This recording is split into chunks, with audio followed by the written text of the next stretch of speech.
Corona virus के कारण कई जिलों तथा कई राज्यों में होने वाली शादियों पर रोक लगा दी गई है, परंतु कई स्थानों पर वर वधू सहित 50 लोगों की उपस्थिति में शादी की अनुमति दी जा रही है। तो इस वीडियो में हम यह जानेंगे कि वर वधू सहित 50 लोगों की उपस्थिति में शादी करवाने हेतु कैसे परमिशन ली जाती है।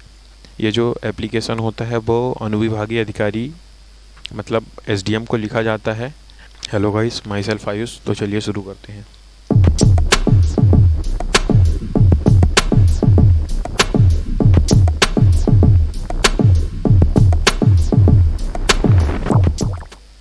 डिस्क्रिप्शन बॉक्स में एक डॉक फाइल का लिंक दिया हुआ है।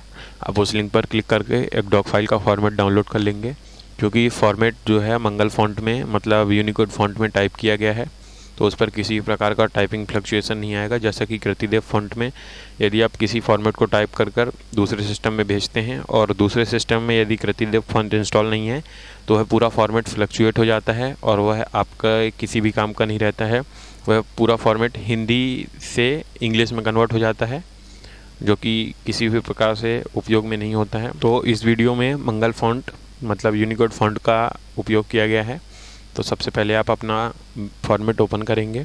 उसमें जो आपको एडिट करना है वो पहले ही हाईलाइटेड कर दिया गया है। और यदि यहाँ पर किसी व्यूअर्स को हिंदी टाइपिंग करने में दिक्कत आती है, तो यदि आपके सिस्टम में मंगल फ़ॉन्ट इंस्टॉल है तो आप लैंग्वेज वार सेटिंग में जाएंगे। वहाँ से आपको सेटिंग में जाना है। सेटिंग में जाने के बाद आपको कीबोर्ड में जाना है। कीबोर्ड में जाने के बाद वहाँ पर रेमिंटन के लिए सिलेक्ट होगा, तो आपको वहाँ पर हिंदी ट्रांसलेशन सिलेक्ट कर लेना है। और उसके बाद यदि आप कीबोर्ड से राज टाइप करना चाहते हैं तो आप नॉर्मली जैसे टाइप करते हैं RAAJ, तो वह हिंदी में बदल जाएगा। तो जिन व्यूअर्स को हिंदी टाइपिंग नहीं आती है तो वह भी इस मेथड से हिंदी टाइपिंग करके यह फॉर्म एडिट कर सकते हैं। तो सबसे पहले आपको अपने एसडीएम का एरिया लिखना है, आपको अपना डिस्ट्रिक्ट लिखना है। डिस्ट्रिक्ट लिखने के बाद आपको अपना स्टेट लिखना है। उसके बाद आपको विषय एज इट इज़ ही रहने देना है।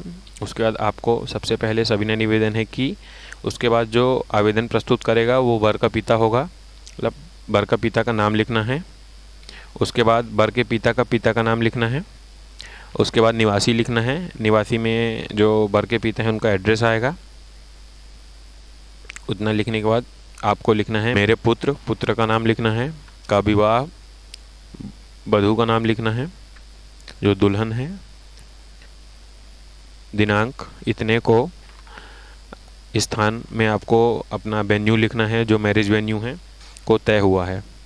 उसके बाद आपको यहाँ पर कुछ भी नहीं करना है। सेकंड पैराग्राफ में आपको कुछ नहीं करना है, एज इट इज़ ही रहने देना है। आपको लास्ट में आवेदक बदल देना है।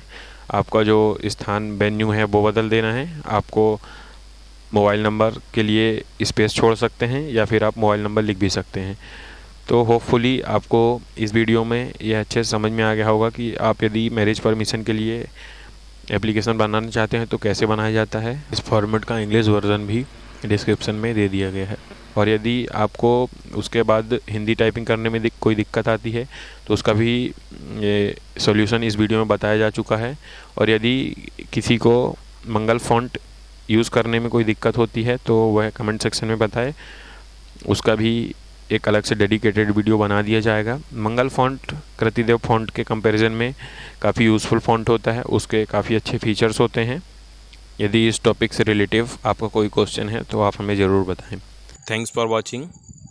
Please do subscribe, like, share and comment.